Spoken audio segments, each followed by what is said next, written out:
I think मेरे ख्याल में आप ये देखें कि वो सेंसिबल खेलते रहे खेलते रहे खेलते रहे, फिर आपने एक टाइम देखा कि 18वां ओवर जो अश्विन ने किया उसमें जो 2 छक्के लगाए मिलर ने, उससे जो मैच है पूरा साउथ अफ्रीका के हाथ में आ गया। अस्सलाम वालेकुम जी, कैसे हैं आप लोग? सब ठीक ठाक है यार। क्या ज़बरदस्त मैच हुआ है, कसम से मज़ा आ गया। और जाहिर सी बात है, जो टूर्नामेंट की बड़ी साइड्स होती हैं वो जब इस किस्म की क्रिकेट खेलती हैं और देखने में भी बड़ा ज़बरदस्त मज़ा आता है। ज़रा थोड़ी सी मैच की बात करते हैं। मुझे ऐसा लगता है कहीं ना कहीं इंडिया ने जो टॉस जीत के जो पहले बैटिंग की है, मैं ये समझता हूँ थोड़ी सी गलत की। उसकी वजह यह है क्योंकि दोनों टीमें स्ट्रांग है। या तो आप एक वीक टीम के साथ खेल रहे हो तो आप कोशिश करें कि जी हम टॉस जीत के पहले बैटिंग करते हैं और तगड़ी किस्म के रन्स करते हैं, फिर उसके बाद उनसे रन्स चेज नहीं होंगे। लेकिन जो उनकी बॉलिंग, उनकी जो बैटिंग, उस हिसाब से शायद मैं गलत हूं, लेकिन मेरा जो थोड़ा सा एक्सपीरियंस है, आप लोग भी बता सकते हैं वीडियो सुनने के बाद कि इंडिया ने पहले बैटिंग सही की या गलत की।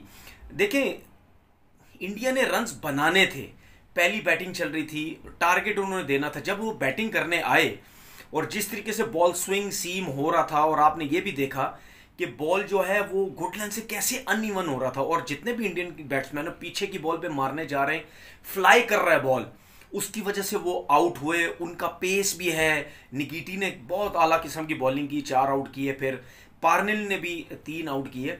देखें, अगर इंडियन बैट्समैन को खेलने में मुश्किल हो रही थी, लेकिन उनके दिमाग में ये भी था कि हमने मैक्सिमम रन्स बनाने, जितने ज़्यादा हम बनाएंगे हमें उतना ज़्यादा फ़ायदा होगा। वो हुआ नहीं।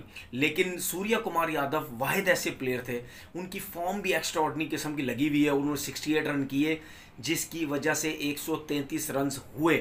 अच्छा, अब जो है साउथ अफ्रीका ने सेकंड बैटिंग करनी थी। साउथ अफ्रीका के माइंड में ये था कि हमने 134 रन करने हैं। अब हालांकि आप ये देखें कि शुरू में उनके जल्दी आउट तो हो गए, लेकिन उनको ये भी सोचना था कि अगर हमारे जल्दी आउट होते हैं तो उसके बाद हमने स्टे भी करना है, क्योंकि उनके सामने एक टारगेट है। आपने देखा कि शुरू में जिस तरीके से साउथ अफ्रीका के आउट हुए और उसके बाद माकरम ने और मिलर ने जैसी बैटिंग की, आई थिंक बहुत ही ज़बरदस्त उन्होंने बैटिंग की। मिच्योर इनिंग का जिस तरीके से इन दोनों ने मुजाहरा किया।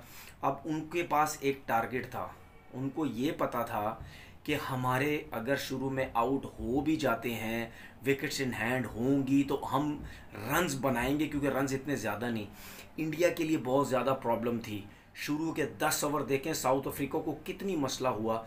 हर्षदीप ने जिस तरह स्विंग किया बॉल, आउटस्टैंडिंग बॉलिंग की। सर्किल में शामी को देख लें, हार्दिक पांड्या को देख लें, भविष्य कुमार को देख लें। 10 ओवर गुजरने के बाद जब माकरम ने मारना स्टार्ट किया, अब देखें जब स्पिनर आया उसके बाद उन्होंने चार्ज किया। जब स्पिनर्स पे आप रन्स बनाते तो थोड़ा सा कॉन्फिडेंस आता है बैट्समैनों को। उसके बाद उन्होंने जो रन्स करने शुरू किए, फिर अश्विन के बाद जब फास्ट बॉलर्स भी आए, क्योंकि उनका एक दिल थोड़ा सा बड़ा हो गया था स्पिनर्स पे रन बना के, तो जब फास्ट बॉलर आए उस पर भी उन्होंने अटैक करना शुरू किया। देखें, इंडियन बॉलर्स के लिए ये ज़रूर प्रॉब्लम थी कि 133 तो करने थे, मुश्किल तो हो रही थी मिलर को और मकरम को, लेकिन इंडियन बॉलर्स के लिए एक टाइट सिचुएशन थी।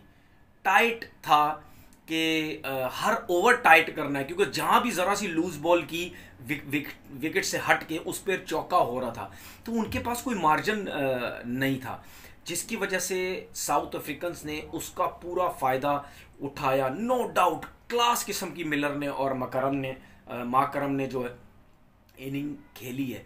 लेकिन आई थिंक मेरे ख्याल में आप ये देखें कि वो सेंसिबल खेलते रहे खेलते रहे खेलते रहे, फिर आपने एक टाइम देखा कि 18वां ओवर जो अश्विन ने किया उसमें जो 2 छक्के लगाए मिलर ने, उससे जो मैच है पूरा साउथ अफ्रीका के हाथ में आ गया। और लास्ट ओवर में आपने देखा कि 6 बॉल्स पे 6 रन चाहिए थे, स्टिल मिलर खड़े हुए थे। मेरे ख्याल अगर मिलर भी नहीं होते तो साउथ अफ्रीका के जो चांसेस थे वो भी कम हो जाते। एक इंडिया ने, अब यही सिचुएशन अगर इंडिया की होती, उलट कर दें इसको, यही सिचुएशन अगर इंडिया ने, क्योंकि अगर साउथ अफ्रीका पहले बैटिंग करता, उनको भी बड़े रन्स करने थे, वो उस पर भी बड़ा टारगेट, बड़ा मतलब 160 65 70 रन करने की कोशिश करते, वो भी आउट हो सकते थे। तो यही टारगेट अगर 130 40 का मिला हुआ होता इंडिया को, तो उनके पास भी एक टाइम होता। बेशक शुरू में आउट होते, वो सेंसिबल खेलते खेलते खेलते रन्स कर सकते थे, क्योंकि साउथ अफ्रीकन के लिए भी प्रॉब्लम होती, बहुत कम रन्स है, टाइट बॉलिंग करनी है।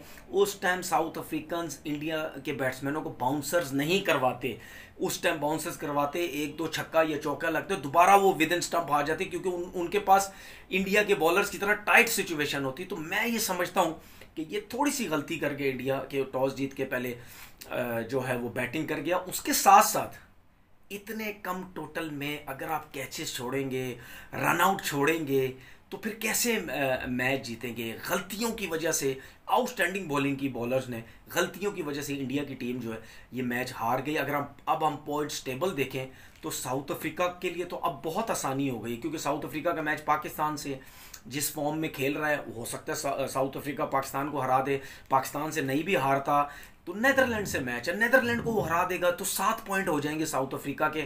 साउथ अफ्रीका के अब 100% चांसेस हैं सेमीफाइनल क्वालिफाई करने के लिए। और आपके सामने है, इंडिया को देख लें, इंडिया का आई थिंक बांग्लादेश जिम्बाब्वे से मैच है आई थिंक, और एक और वीक टीम जो है वो उनसे मैच है। तो इन दोनों को जो है वो हरा सकती है इंडिया की टीम। मेरे ख्याल में इंडिया के लिए भी पहुंचना जो है वो बहुत इजी हो गया है, इतना मुश्किल नहीं है। तो अब जो पाकिस्तान के जो चांसेस हैं, मेरे ख्याल में पाकिस्तान के चांसेस अब नामुमकिन हो गए हैं सेमीफाइनल में पहुंचने के लिए। अपना बहुत बहुत ख्याल रखिएगा। पाकिस्तान की थोड़ी सी मैच की बात कर लेते हैं। जो पाकिस्तान ने आज नेदरलैंड को हराया है, ठीक है बहुत कम टोटल था, लेकिन वो भी 14-15वें ओवर में जाके रन्स किया, जो कि होना नहीं चाहिए। तो उससे पहले जो मैच हुआ बांग्लादेश और जिम्बाब्वे का, वो भी बड़ा टाइट मैच हुआ। आखिरी बॉल पे 5 रन चाहिए थे, स्टंप हो गया, नो बॉल हो गई, फिर आखिरी बॉल पे 3 या 4 रन चाहिए थे, फिर आई थिंक बॉल बीट कर गए।